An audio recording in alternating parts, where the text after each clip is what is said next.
Sa mga oras na ito, dako muna tayo sa Palasyo ng Malacanang para po sa mga mahalagang balita doon. Nakatutok doon ang aming kasamang si Elena Luna, mag-uulat ng live.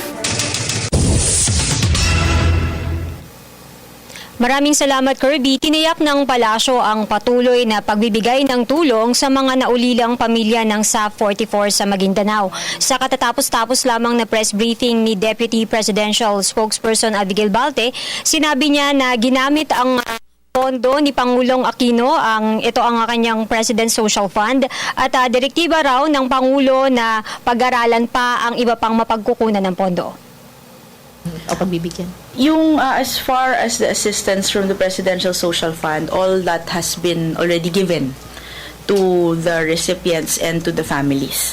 The others that the PNP is already expediting the processing of some of the benefits kasi po I had an opportunity to listen to General Serbo this morning, and he was saying that there are some documentary requirements that are lacking and kino-coordinate. Yung iba ho kasi parang, at least in one particular case, yung problema daw ho yung birth certificate. Iba daw ho yung, magkaiba ho yung spelling.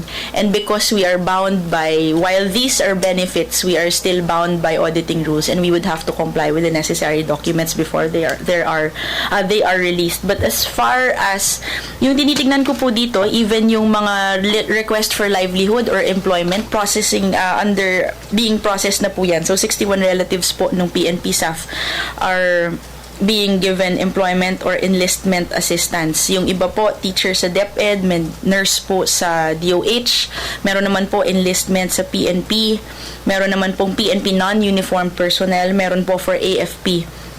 And the rest, pinaprocess po ng DOL and other agencies. When it comes to, I think there's a particular concern raised by one of the relatives for educational assistance daw po. Dalawa po kasi yung tinitingnan natin. One, the NAPOLCOM grant for us for scholarship, but that is limited by the law to legitimate children of the fallen, one of the fallen. The other naman po is for CHED assistance.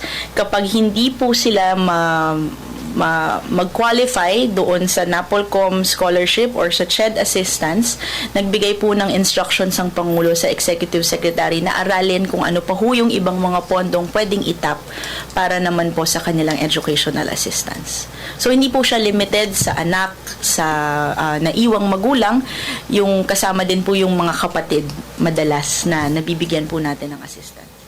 Bago ang press briefing na ito ni Deputy Presidential Spokesperson Abigail Balte, ay humarap muna sa media si Executive Director Emeline Versosa ng Philippine Commission on Women.